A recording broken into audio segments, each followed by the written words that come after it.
Sobat Polri dimanapun Anda berada, senang rasanya saya, Brigadir Lutfia Aziati, bisa kembali menjumpai Anda dalam program Polres Prabomuli Podcast. Yang pastinya kami akan menyajikan informasi-informasi penting dan juga menarik bersama bintang tamu spesial yang akan kami hadirkan di studio Polres Prabomuli Podcast. Dan pada segmen kali ini telah hadir bersama saya, yaitu Sekretaris Pokder Kamtibmas Sumatera Selatan, Bapak Idhar Silfirdaus Tanjung SH, SEMM. Halo Bapak, apa kabarnya hari ini Pak? Halo, baik. Ya, Alhamdulillah ya Pak. Dan juga ada Ibu cantik yang di sebelahnya itu Ketua Bidang Perempuan Pokder Kamtibmas Wilayah Sumsel, yaitu Ibu Eni Gusita. Apa kabarnya hari ini Bu? Alhamdulillah baik. Alhamdulillah, senang rasanya ya Bu ya, kita bisa berjumpa di studio Polres Prabomuli Podcast ini. Yang pastinya kita akan memberikan informasi-informasi kepada masyarakat khususnya di wilayah Kota Prabomuli.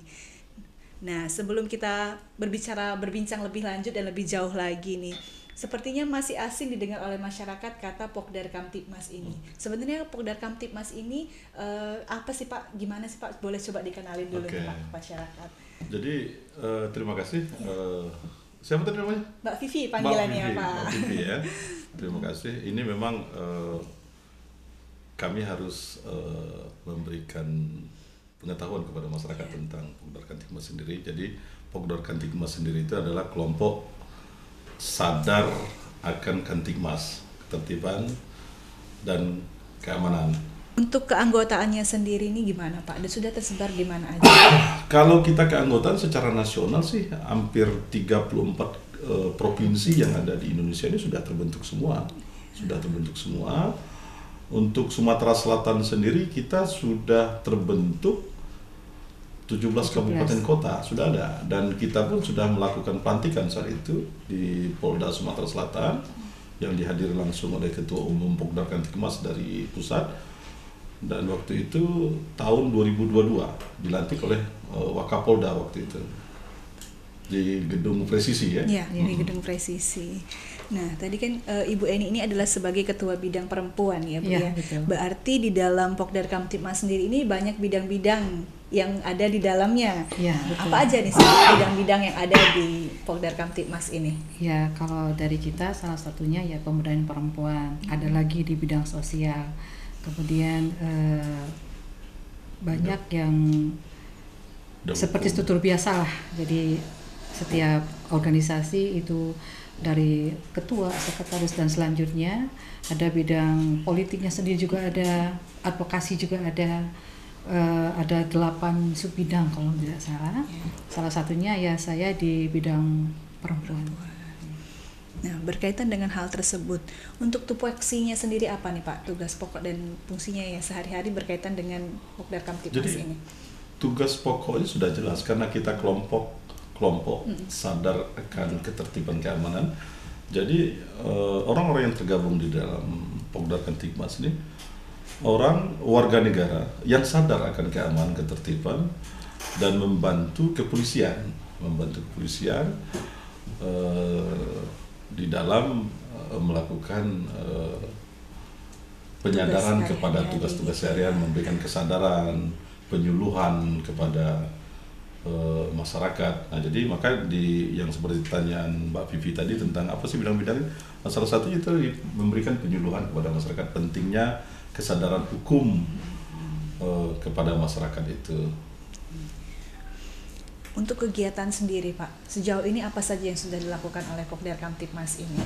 Atau biasa ini mungkin belusukan nih ke wilayah atau memberikan penyuluhan secara langsung, atau bagaimana bentuk kegiatannya? Terima kasih Mbak Bibi. Jadi kegiatan kita, selain kita mensupport kegiatan dari kepolisian, contoh seperti apel siaga ini kita ikutin, dan terus juga ada program-program yang dijalankan oleh teman-teman dengan memberikan penyuluhan langsung kepada masyarakat, membina para komunitas yang ada agar menyampaikan tentang sadarnya kita menjaga ketertiban keamanan, apalagi menjelang pemilu saat ini. Gitu.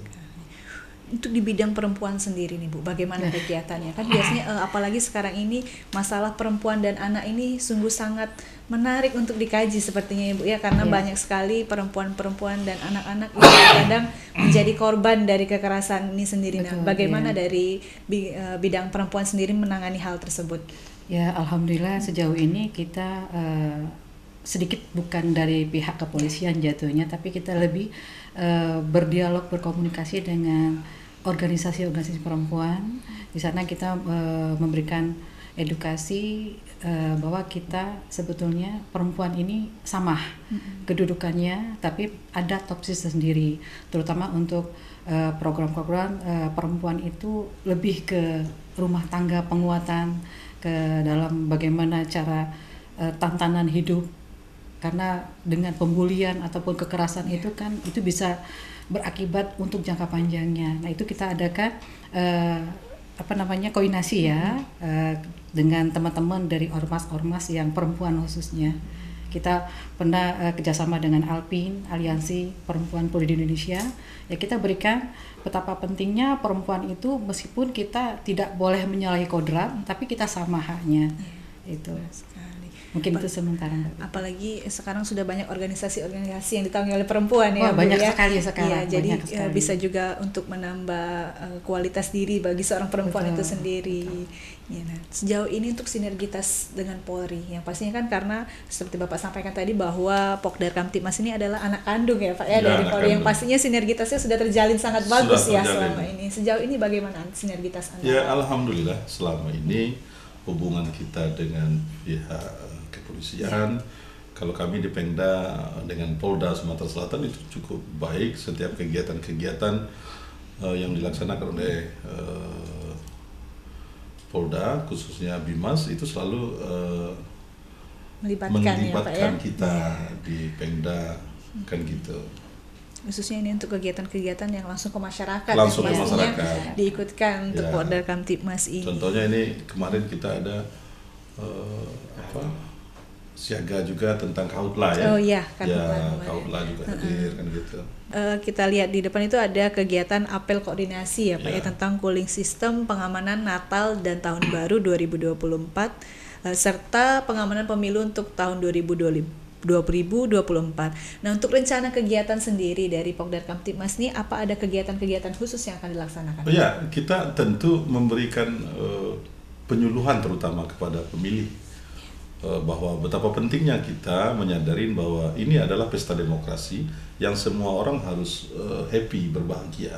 Jadi berbeda pilihan bagi kita itu bukan sesuatu yang tabu, tetapi ini sesuatu yang menjadi pengaya kita. Dan kami juga dari Pokdar Kamtibmas dengan beberapa komunitas juga melakukan yang namanya penyuluhan-penyuluhan tersebut, memberikan pemahaman, menjaga situasi agar tetap kondusif, agar pemilu di Sumatera Selatan khususnya itu berjalan damai, nyaman, sehingga tujuan-tujuan yang diinginkan dan diharapkan oleh masyarakat ke depannya dengan pemimpinnya itu benar-benar tercapai. Ya.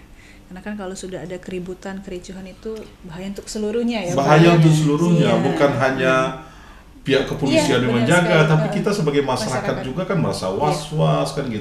Baik keluarga, tetangga kita berdampak semuanya. Makanya kami menghimbau kepada masyarakat nantinya di dalam pemilihan presiden maupun legislatif nanti agar menjaga kondisi tetap Sumatera Selatan zero konflik. Karena itu tagline yang sudah lama dipakai oleh pemerintahan Provinsi Sumatera Selatan ya. Terakhir nih Pak, sebelum kita tutup podcast kita pada hari ini, Bapak dan Ibu, ada nggak pesan-pesan yang mau disampaikan kepada masyarakat khususnya agar sadar tentang Kamtibmas ini sendiri? Boleh disampaikan Pak? Siapa dulu nih? Ibu boleh atau Bapak boleh? Saya dulu. Oke. Assalamualaikum warahmatullahi wabarakatuh. Masyarakat Sumatera Selatan, kami dari kelompok Sadar Kamtibmas, Pokdar Kamtibmas Pemda Sumatera Selatan berharap menghimbau agar pesta demokrasi kita 5 tahun ini bukan segala-galanya, tetapi ini adalah cara kita memilih pemimpin, memilih wakil kita yang bisa kita harapkan. Kita tidak perlu gontok-gontokan, beda pilihan itu biasa, tetapi persaudaraan itu kekal selamanya. Kita jaga persaudaraan kita, beda pilihan jalankan. Kita berharap nantinya masyarakat Sumatera Selatan mendapatkan wakil yang terbaik dan pemimpin yang amanah. Amin.